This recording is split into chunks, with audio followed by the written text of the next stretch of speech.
Well, it was about this time last week an announcement came through that Michael Freedman will be opening a satellite stable here on the Gold Coast. So what better to explain the situation than his brother Lee. Morning, Lee. Good morning. Thanks for joining us. Yeah.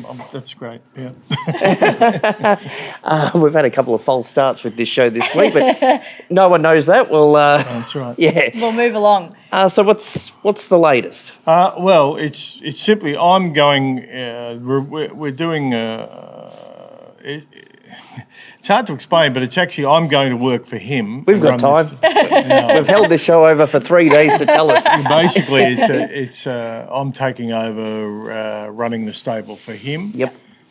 We made a decision that we couldn't get enough good horses up here as the stable was, so the best way to tackle that, to get better class of horses up, seeing there's so many satellite stables now sending horses up here, and so therefore the standard of the racing is going to improve enormously. So you'll need better horses. So the best way to do that was to do what we're doing. Yeah. So ultimately there'll be a mixture of the horses I've already got and the horses he sends up. But I would imagine as it plays out and settles down over the next few months, there'll be more and more of his horses and fewer of mine. Yeah. So operationally, it will be your team, but obviously a mixture of his team down south as well, helping with those processes. Yeah. Mainly administrative things. I mean, we've already got our own.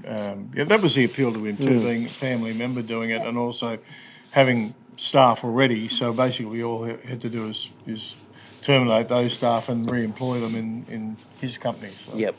But there's a lot of that. That's more. That's harder than all the horses. Like there's 7 horses turned up this week. That's no drama. They just fit into the system. Yep. But it's all the other stuff you've got to do that's difficult. So for other people. will we still see your name in the form guide going forward? No. So when will that finish? It's happened. Happened already. It's happened already. I haven't renewed my license, so. There's a bit of breaking news. I don't think it was all announced. No, half the news outlets had me retiring, which I'm pretty sure I'm not. You're still You're here. probably working just as hard. Well, probably harder. Yeah. But no, we're looking forward to it. I think it's a new chapter up here, and it's kind of adapting. You've got to adapt to the world and the way things are changing, and that's how we're adapting. We've been good at that over the years. We've had off-course setups, and we've had this and that. So we always, see where the industry's heading and try and be there. I guess it's a trip down memory lane for you as well, with Michael back to the FBI days. Well, I think I trained my first winner here. Yeah. Way back when there were, well, I can't say that, but way back then. We can always cut it out. Yeah. We say anything on this show. We are the Gold Coast, remember?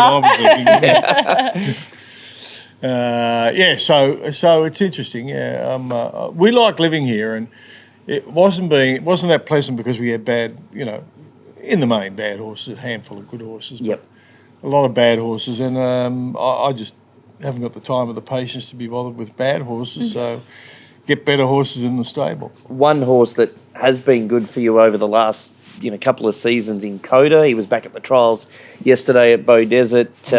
Obviously, he took the Magic Millions trophy, which would have been a big thrill.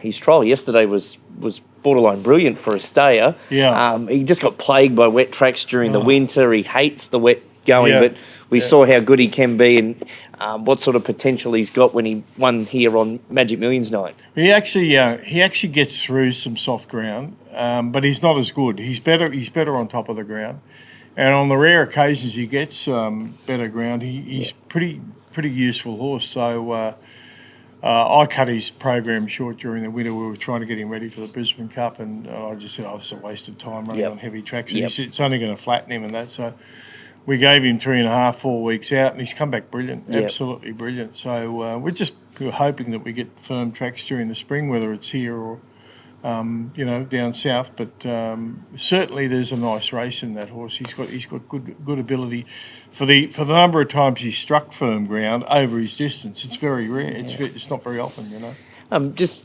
going back to the FBI days, but when you look at it now, you've got Richard and Will, Anthony and Sam, and you're working with Michael, so it's it's comes almost full circle. It's almost like it's a It's like a cult. I was going to say it's not a middle-age crisis that you've all gone, we'll work together again after all those years. Well, you know, the other two of the boys have sons, so they were always going to get into the business, and Yep. I didn't want to get involved in that because they're not my sons. And, that's why I left Anthony set up when I was doing the stuff for him. I went to Singapore because I knew Sam was coming back from 2 years with Roger Varian in the UK, and look, that's how it should be, you know. Yeah. And they've got their business set up really well now. Richard and Will are going all right. They've got their little business set up, and they're working their stuff. And Michael's son, his only son, is just completing vet, so we might have bred a vet as well. Yeah, so. good. There you go, That's the always Freedman handy, name. isn't it? Well, you know, I'll let you know. But he's a bright boy. So. Yeah, Michael's taken Sydney racing by storm. Yeah. Of course, he moved to Hong Kong. The situation there just didn't work out for him. He No. lost a lot of horses one day, and He did, yeah. and that put him on the back foot. But I think, you know, coming back to Sydney to win a couple of slippers. Yeah.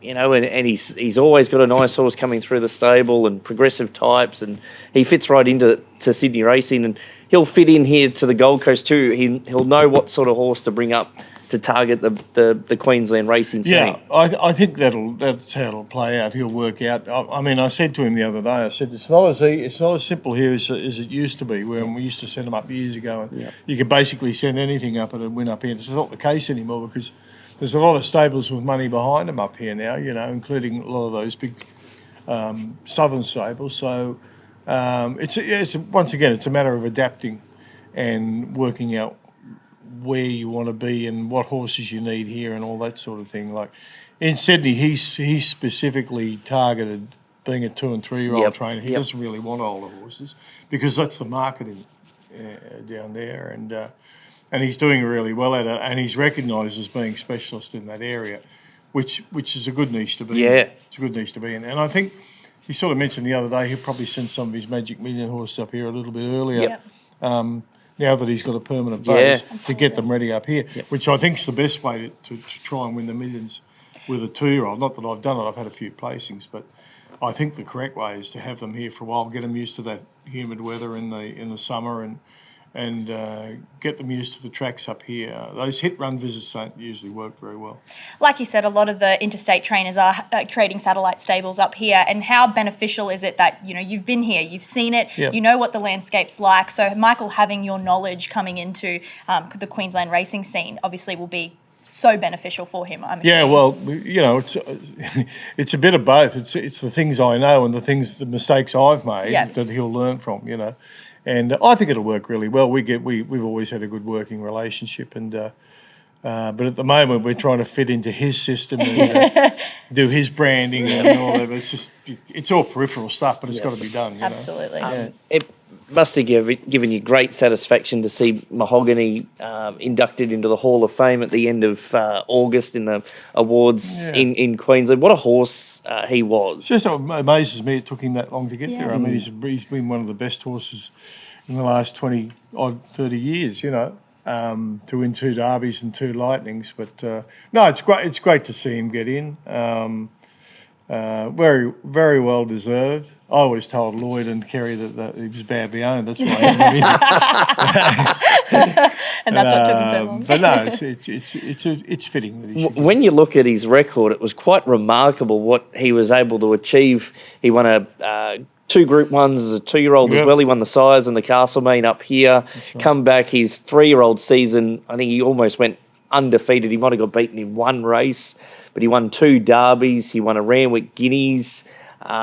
He won, and then you flip the script and you turned him into a sprinter. What was the defining moment of him going from a derby horse to a 1,000-metre lightning, or was it a pure fluke? Or no, well, he was the last tycoon, and they were horses that generally didn't take a lot of work. Like a really hard grinding work, and he did early. Like we got him to run in a Cox Plate, second up with 6 weeks between runs because you didn't have to train him too hard. But when he got older, just missed too. He just missed it. Well, he gave Octagonal 9 kilos and got beaten that far. So you know, Octagonal worked out all right. Yeah. Anyway, with him, he just couldn't take that work later on that you needed to give them to get him out over ground. And he ran very poorly in a excuse me, I think a hill stakes in Sydney in the spring, and I sort of said to Lloyd that I didn't think the horse would take the work anymore, and he could sprint. He had shown good ability at sprinting trips early in his prep. Yep. So we decided to go that way, and he won two lightnings and a TJ. It's an unbelievable horse. Oh. But you know, when he was 3 and he won the Derby in Melbourne, he came back in January, I think, and he won a 1,000-metre open sprint as a 3-year-old with 57 or 58 on his back, first up. So that's the sort of, we knew he had that ability, you know. Yeah. And often 3-year-olds under set weights can't really stay, but they do because they're just better. And that was his case. He was in a poor year, and he just beat those horses all the time, those 3-year-olds. You pretty much won everything. Was there one race that eluded you? You just said you weren't able to crack a Magic Millions. Was there one race that you got? Not really. You won Melbourne Cups. I hadn't won the Coolmore Classic. Yep. Which I suspect Michael will do in the next while. I haven't won a Brisbane Cup, but most I can't think of many other races that we didn't win. Yep. And sometimes 2 and 3 and 4 times. Yeah. So look, that's great. But it's his time to shine now. It's not mine. I've had my time, and my efforts are best served servicing that stable and making that successful up here. Yeah. Than sticking my head in the sand and saying, well, I'm going to bat on with the horses I've got, because that wasn't going to work. Yeah. Well, we are looking forward to keeping you here. We're glad you're not retiring, as the media might say. Thank you. So we are. My partner. She's delighted I'm not retiring. We are very excited for the future to come. And you'll have more time for us now. Yeah. Oh, I never thought of those things. Anyway. Thanks very much. Thanks, we really Lee. appreciate it. Cheers. Thank Congratulations on a great career as well, too. Thanks very much. Thank you. Lee Freedman joining us on In the Box Seat. Fascinating chat with Lee. It could have gone for a number of hours. I could have sat there and spoke he's to a busy man now. 8 races. We're back here on Saturday on the grass. It's some big fields throughout the day. Mammoth fields for the last meeting before the Renault. And also the National Jockeys Celebration Day. So we will have some races in honour of some past jockeys, present jockeys, and also celebrating National Jockey Celebration Day. Always a special day on the calendar. Don't forget the Beaudesert Cup. Yes, Beaudesert Cup, August 16th, next weekend. Away. We'll be out there. If you still want to get tickets, gctc.com.au to pick those up. Yep. Tip. Let's find a winner. Yeah. I've gone race 5 Resurrected. It's won the last. Flying, it's flying at the moment. It probably is going to be one of those favourites, but I think it's in very good form. It is. Hidden Melody for me. She's been good to us the last couple of weeks. I think she finds a similar race to get away with in race number 2, number 2, Hidden Melody. That's a wrap for us this week. It's been a great show. Great to catch up with Lee. Exciting times here on the Gold Coast with the announcement of Michael Freedman joining the training ranks, and you'll start to see his runners as of this weekend. In fact, there's one in Brisbane and also one here on the Gold Coast that's got his name attached. And also to celebrate Lee's career, that was a snippet of news that no one really knew about, that he is retiring. So we're here to break it. We're not going to call it retiring. I don't think he wants to. Our executive producer Adam will put the flashing breaking news light over the scroll there. He'll love that. Terrific. That's a wrap for In the Box Seat this week.